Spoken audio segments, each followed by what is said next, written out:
Кутман күнүңүздөр менен урматтуу көрүүчүлөр, сиздер менен Айжамал Амангелди. Түстү тасма берүүбүздө кызыктуу жана пайдалуу маалымат менен бөлүшкөнгө аракет кылабыз. Дүйнөдө жана Кыргызстанда болуп жаткан окуялар жөнүндө айтып беребиз. Бизди аягына чейин көрүңүздөр. Гүлнара Каликова – юрист. Каликова & Associates юридикалык компаниясынын негиздөөчүсү. Мамлекеттик жеке өнөктөштүк боюнча эксперт жана көптөгөн коомдук уюмдардын мүчөсү. Кийинки видеодо кызыктуу маек менен бөлүшөбүз.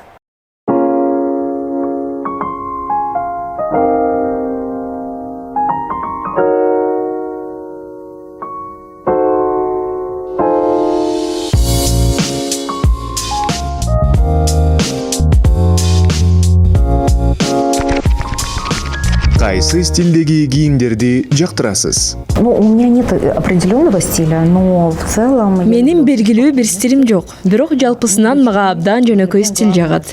Кийимдер адамды кооздоп, кийгенге ыңгайлуу болуш керек. Мен көбүрөөк түстөрдү жактырам. Бир образ үчүн ар дайым 2ден ашык эмес, эң көп дегенде 3 түстү тандайм.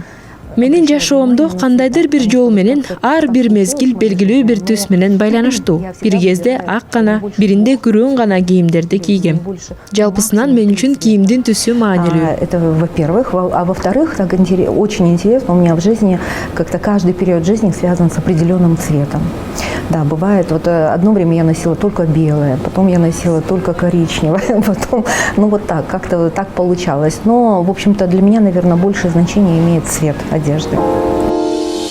Гүлнара Каликова – жактоочу. Каликова & Associates юридикалык компаниясынын негиздөөчүсү. Мамлекеттик жеке өнөштүк боюнча эксперт.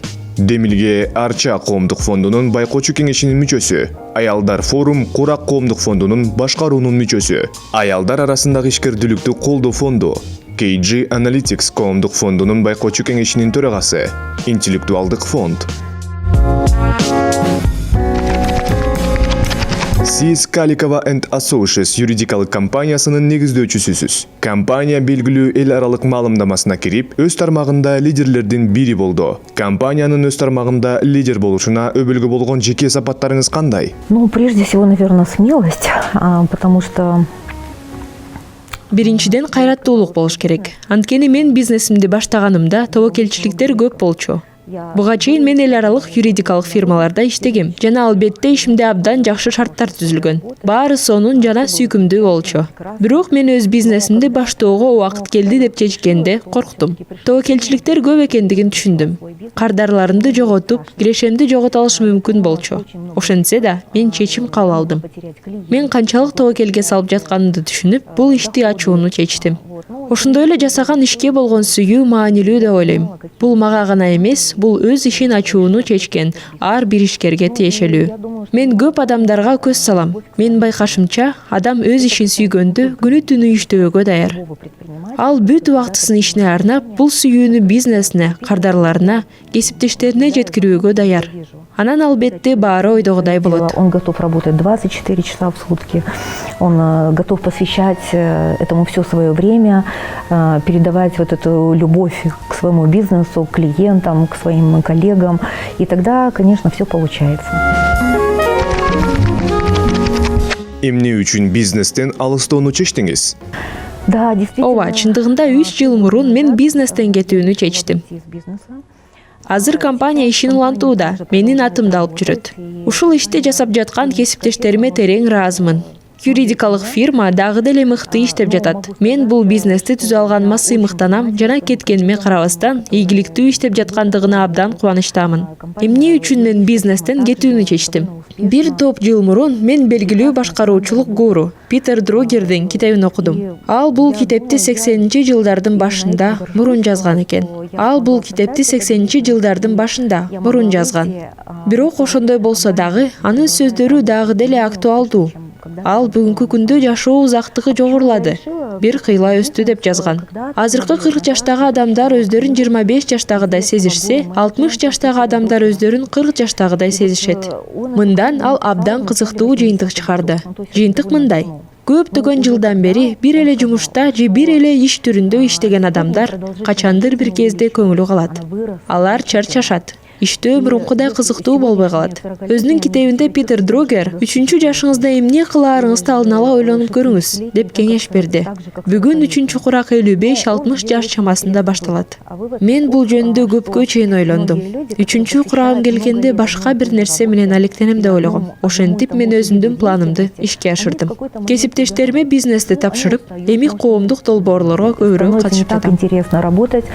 И многие начинают, и тогда именно вот Питер Друкер посоветовал, что заранее начинайте думать о том, что бы вы хотели делать в своем 3-м возрасте. Азыркы учурда сиз эмне менен алексиз? Ну, во-первых, я продолжаю. Биринчиден мен профессионалдык ишмердүүлүгүмдү улантып жатам. Мен көп жылдардан бери Кыргызстанда мамлекеттик жеке өнөктөштүктү жайылтып келе жатам. Мындан тышкары, мен көптөгөн коомдук долбоорлорго катышам. Алардын бири 5 жылдан ашык мурун иштей баштаган. Белгилүү экологторубуз Эмиль Шүкүров жана Дмитрий Витошкин менен биргеликте Кыргызстандын ботаникалык бакчасына жардам берүү жана жашыл аймактарды коргоо менен алектенген Арча Демилге фондун түздүк. Бул долбоорлордун бири. Акыркы жылдары өзүм ишкер болгондуктан аялдардын ишкердигин жайылтууга иштеп жатам. Бул көптөгөн аялдар үчүн канчалык маанилүү экендигин түшүнүп турам. Колдоо абдан маанилүү. Учурда аялдар форуму Курак коомдук бирикменин башкаруу боюнча мүчөсүмүн. Азыр кесиптештерим менен биргеликте аялдардын ишкердигин колдоо боюнча мамлекеттик программаны жайылтуудабыз. Аялдардын ишин колдоо менен алектенген дагы бир башка уюмда иштеймин. Бул аялдар арасындагы ишкердүүлүктү колдоо фонду. Андан тышкары таптакыр башка чөйрөдөгү кесиптештерим менен биргеликте абдан кызыктуу жаңы долбоордун үстүндө иштеп жатабыз. Дания Романалиев, Жапар Усенов, Гульнара Жорабаевна, Бурул Макенбаевна жана Таттуу Эргешбаевна менен KG Analytics деп аталган фонд түздүк. Биздин максатыбыз Кыргызстанды өнүктүрүү үчүн жөнөкөй жана тез чечимдерди иштеп чыгуу үчүн аянтча түзүү. Сиздин оюңузча аял жана эркек ишкерлигинин айырмачылыктары барбы? И да, и нет. Ооба жана жок. Чындыгында анча деле эмес. Эмнеге жок? Анткени ар кандай бизнес жалпы эрежелерге баш ийет. Ар кандай бизнесте эгерде сиз киреше таппасаңыз, сизде эч кандай пайда жок болсо, эгерде сиз рентабелдүү эмес болсоңуз, анда эртең сиз жабылууга аргасыз болосуз. Жөн эле бизнес менен алектене албайсыз. Бул жалпы эрежелер эркектер менен аялдар үчүн бирдей. Ал эми бизнес жүргүзүү жолу боюнча сөз кылсак, албетте айырмачылыктар бар. Көбүнчө аялдарда энелик мамиле бар. Үйдө гана эмес, жумушта да үй бүлөнү курууну каалоо. Ошондуктан энелердин мындай камкордугу көптөгөн аялдарды айырмалап турат. Алардын өз командасы менен, кызматкерлер менен, кардарлар менен болгон байланыш ошондой болот. Эркектер жөнүндө айта турган болсок, анда эркектер биринчи кезекте натыйжага кызыгышат. Натыйжа бул акча. Подход, материнская забота, она многих женщин отличает. Как они относятся к своей команде, как они относятся к сотрудникам, клиентам. Вот, если говорить же о мужчин, то, конечно, мужчин прежде всего интересует результат. Ну, а результат в бизнесе, как известно, это деньги.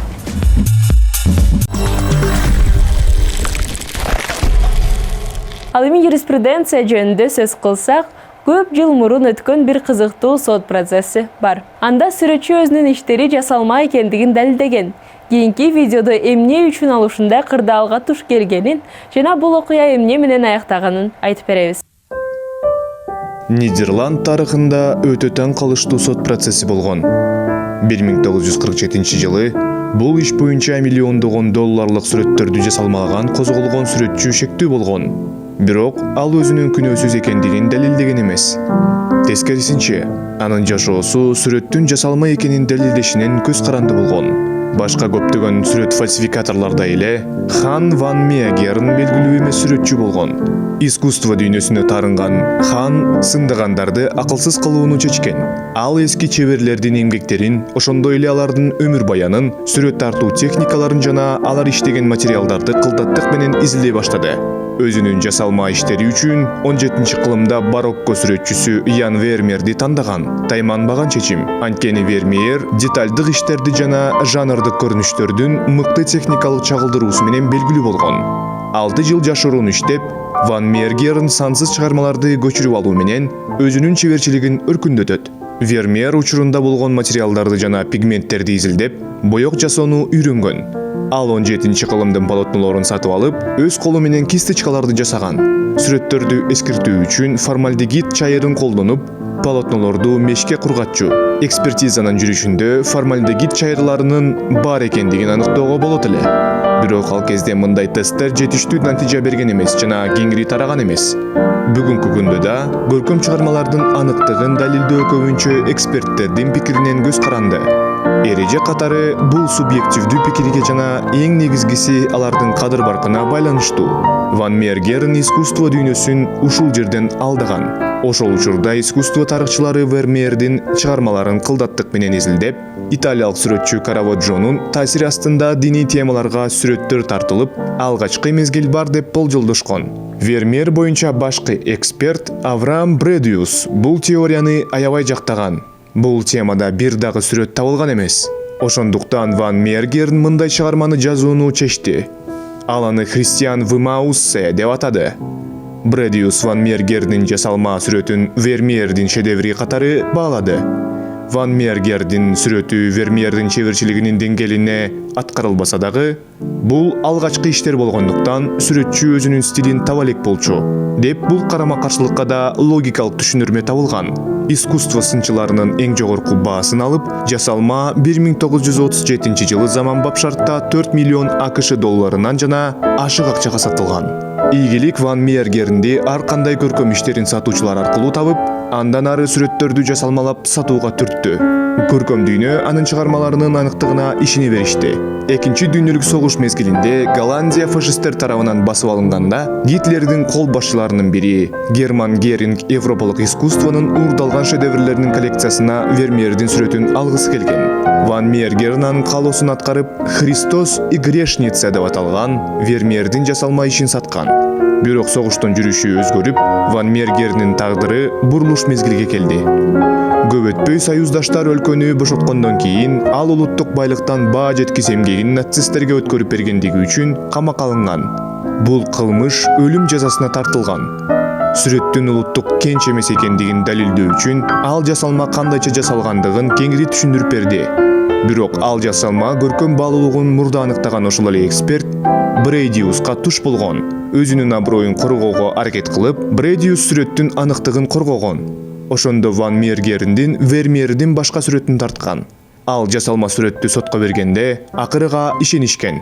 Ал фашисттерге жардам бергендиги үчүн акталып, бирок жасалма сүрөттөрдү сатып акча жасаганы үчүн 1 жылга эркинен ажыратылган. Ван Мергердин нацисттик режими менен байланышы жөнүндө далилдер болгонуна карабастан, ал Герингди атайын алдап, баскынчыларды атайын алдадым деп коомчулукту ишендирип, дээрлик улуттук баатыр болуп калды. Алдамчыга келген атак-даңктын аркасында Ван Мергердин чыгармалары баалуу болуп, кийин өз уулу тарабынан ийгиликтүү жасалмаланып баштаган. Ошол эле сүрөттөр өлбөс классика болгон. Андан кийин жек көрүндүү жасалмалыкка айланган. Акыры жасалмоонун чеберчилигин жана даңкын чагылдырган көркөм чыгармалар болуп калышты.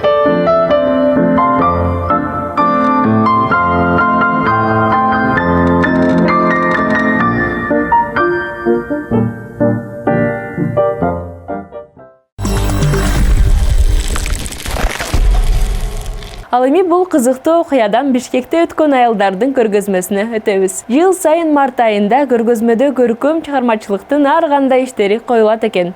Биз да ал жерге барып, таланттуу авторлор менен маек куруп келдик. Видеого көңүлүңүздөрдү буруңуздар. Достор, Кыргызстанда жыл сайын 8 мартта сүрөтчүлөр чогулуп, эбегейсиз эмгек менен жаратылган, сайма сайылган жана жазылгандарын тартуулашат. Бет ачар дагы бир жакшы салттан башталат. В этом году они выставили прикладные вещи. Быйыл көргөзмөгө колдонмо буюмдары коюлду. Скульптура, графика, сүрөт, живопистин бардык жанрлары бар. Портреттер, натюрморттор, пейзаждар. Биздин аялдар кантип тамак бышырып, үйдү тазалап, ошол эле учурда сонун сүрөттөрүн сүрөттөрдү тартканга кантип жетишишет деп абдан таң калам. Сүрөтчүлөр бирлигинин төрагасы баардык айымдарга гүл берет. Бул жылы ал жаздын символу, вербанын бутактары. 5 мартта көргөзмөнүн ачылышында Эмен парк галереясында абдан көп кардарлар болду. Бизге да көргөзмө аябай жакты. Бул жерде живопись, графика, кийиз жана скульптура. Ал тургай быйыл кийим кечелерде көрсөтүлдү. Да, это олицетворяет мак. Бул кызгалдакты билдирет. Өзүңөр билгендей, кыргыздар үчүн маанилүү гүл. Кызыл жашоону, күндү, жарыкты билдирет. Ушуну менен байланыштуу. Коронавирус учурунда адамдарга кыйын болгон үчүн памирлик кызгалдактарды тандадым. Мен кыргыз элинин тарыхында оор учурлар көп болгонун жана андан баарыбыз аман-эсен кутула турганыбызды көрсөткүм келди. Тяжелых моментов для кыргызского народа. Кыргыз Республикасынын Сүрөтчүлөр союзу, аял сүрөтчүлөр жана искусствоведтер бирикмеси колунан келгендин баарын кылышты. Старались от души. Пишу Мен картины. 1,5 жылдан бери сүрөт тартып келе жатам. Мени француз фотографы шыктандырды. Ал суу астында кыздарды сүрөткө тартты. Эң оор жумуштан баштоону чечтим. Кездемени суунун ичинде көрсөткүм келди. Мен максатыма жете алдым деп самых ойлойм. сложных работ и хотела показать ткань в воде. В общем, я думаю, что мне удалось передать. С 2017 Мен 2017 жылы сүрөт тарта баштадым. Ошентип сүрөт тартууну чечтим. Мен ар бир адамга жашыңызга карабай ар дайым бир нерсени издеп, жаңы нерсени таба аласыз деп айткым келет. Несмотря на возраст. Мне нравится войлок. Мага кийиз жагат. Аны кандайдыр бир жол менен сезиш керек. Мындай материал менен иштөө оңой эмес. Бирок аны сезип, өзүңүз каалагандай жана аны кандай көргөнүңүздү жасаш керек. Мен бул чыгарманы шаркыратма деп атадым. Бул ишим эл аралык сынакта гран-прини жеңип алганына абдан кубанычтамын. Что коюп атабыз. Юлия Коновалова, Бекболот Санакунов специально для ТВ1KG.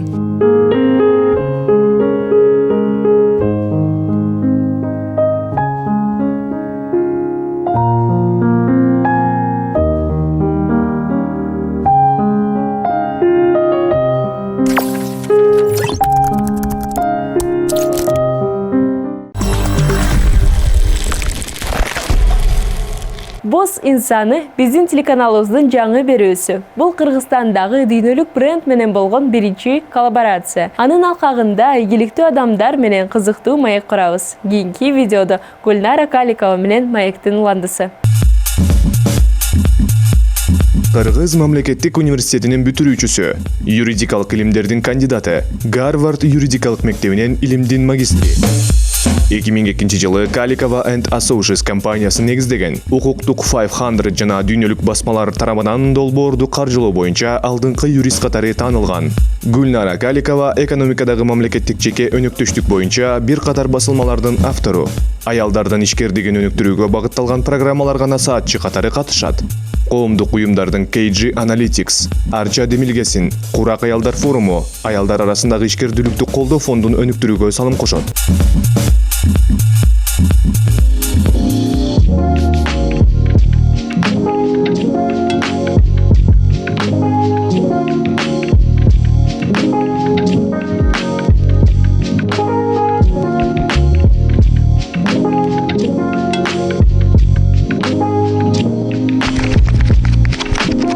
Аял киши бизнес менен алектениш керекпи?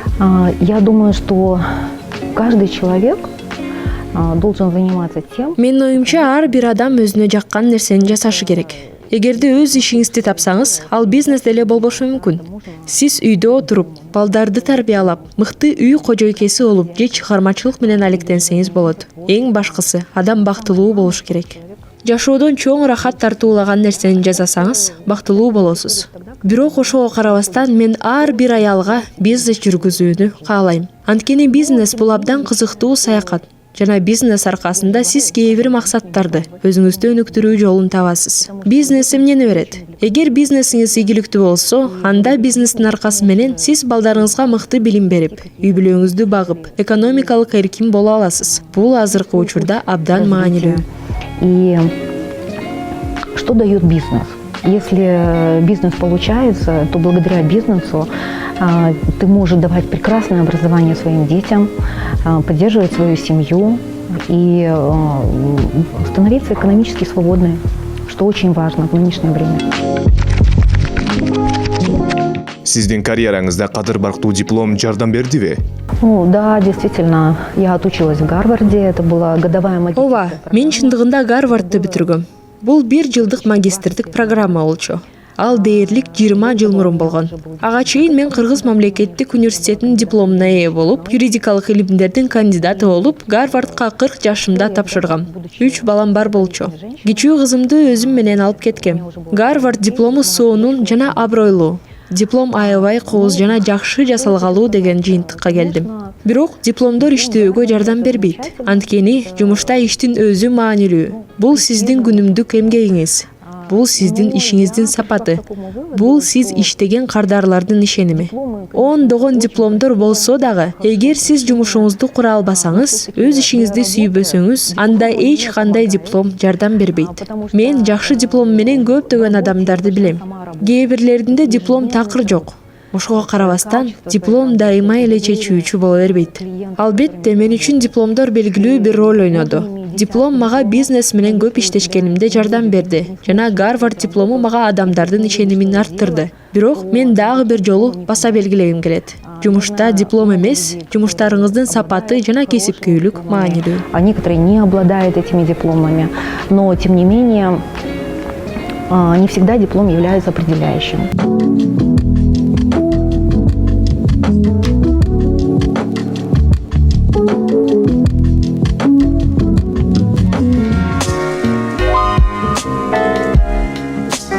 Чоң апаңызга кантип кайрыласыз? Мою бабушку я называю Апака. Мен чоң апамды Апака деп атайм. Анткени бала кезде Апашка деп айта албай, Апака деп көнүп калгам. Мен апамдын улуу небереси болгондуктан, неберелердин бардыгы Апака деп айтышат. Ошентип чоң апам Апака бойдон калып калды. Называть Апака, и так она и осталась Апакой. Чоң энеңиз сизде кандай сапаттарды өнүктүрдү? Историй было очень много.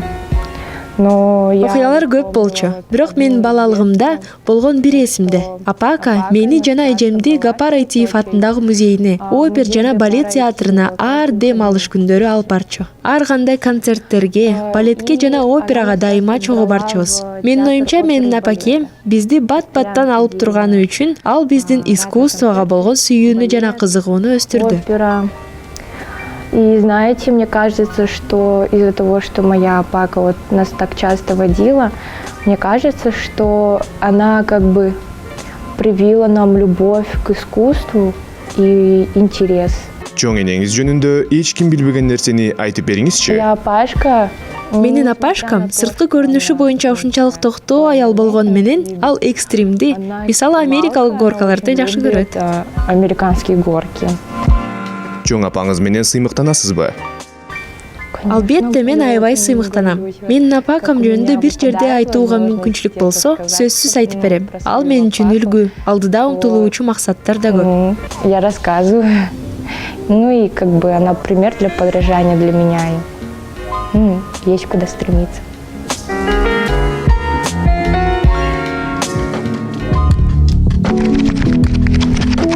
Сиздин үй бүлөңүз чоңбу? Семья по Бүгүнкү нынешним меркам, стандарттар наверное, боюнча нет. жок болуш керек. У Жубайым нас с супругом экөөбүздө 3 трое балабыз детей. бар. Бирок биз неберелерибиз менен мактана алабыз. Биздин 8 неберебиз бар. Биздин досторубуздун, тааныштарыбыздын арасынан биз баарынан ашып өттүк. Эми бизди эч ким кууп жетпейт. Вряд ли уже кто-то нас догонит. Ден соолугуңузду кантип сактайсыз? Здоровье, вы знаете, я Мен много көп жылдар бою спорт залдарга барууга аракет кылдым, бирок көнгөн жокмун. Ага карабастан, көп жылдан бери эртең мененки көнүгүүлөрдү 1 саат бою жасап келем. Балким 25 же 30 жылдан бери. Күн сайын эртең менен мен көнүгүүлөрдү жасайм. Бүгүн дагы көнүгүүлөрдү жасадым. Бирок мен машыгуунун комплексин ар дайым өзгөртүп турам. Дайыма жаңы көнүгүүлөр топтомун кошом. Акыркы 5 жылдан бери мен пилатес менен алектенем. Мага аябай жакты. Мен аны баарына сунуштайт элем.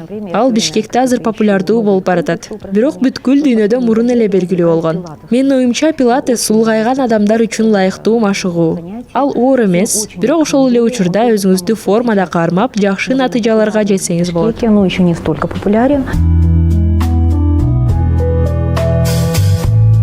Ага. Спасибо. Спасибо большое. Ийгиликтүү келечек үчүн балдарда кандай сапаттарды өрчүтүү керек? Мне кажется, сегодня очень важно. Бүгүнкү күндө балдарда өнүгүү абдан маанилүү. Биринчи сапат көз карандысыздык. Экинчиси чыгармачылык. Бала бойго жеткенде жашоого өз алдынча кадам жасашы өтө маанилүү. Өзү өз жолун табып, жумуш табат. Кайсы окууга тапшырыш керек жана бул жашоодо эмне кылуу керектигин өзү аныктайт. Бул жерде балким анын чыгармачылыгы ага көп жардам берет.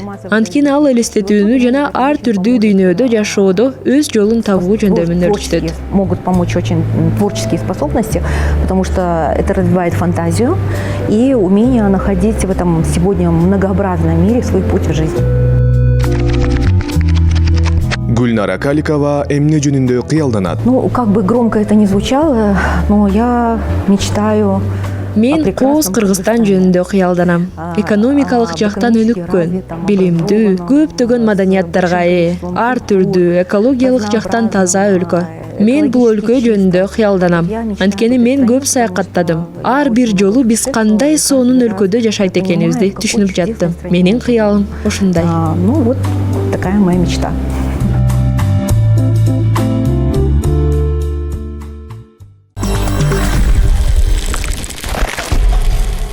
Ал эми чыгарылышыбыздын аягында сиздерге жагымдуу ырдестени тартуулайбыз. Бул ыр маанайыңызды көтөрүп, сиздерге позитивдүү түрдө таасир этет деп үмүттөнөбүз.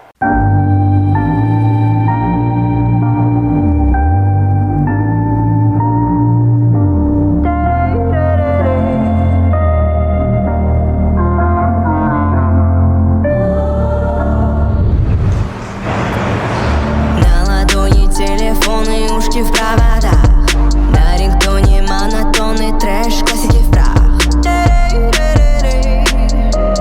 Easy flow на губах. Потяни свайп, тут и там бум хайп, пародируй в тикток лям лайков. Погоди, лайфхак, тут как, тут и кайф от фейковых фактов.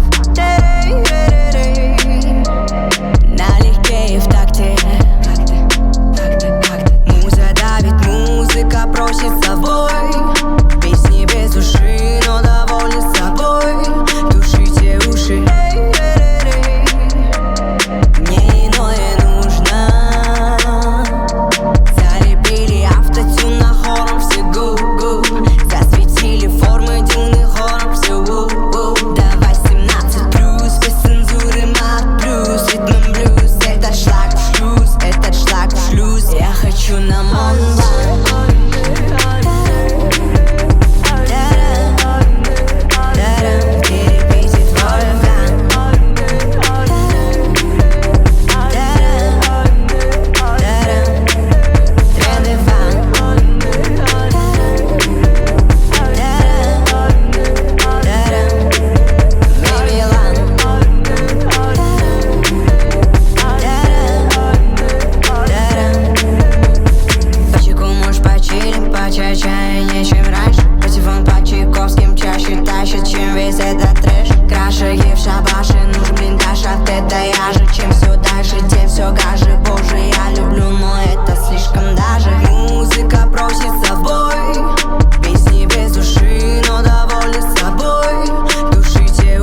Ушинтип биздин түстүү тасма берүүбүздүн чыгарылышы аяктады.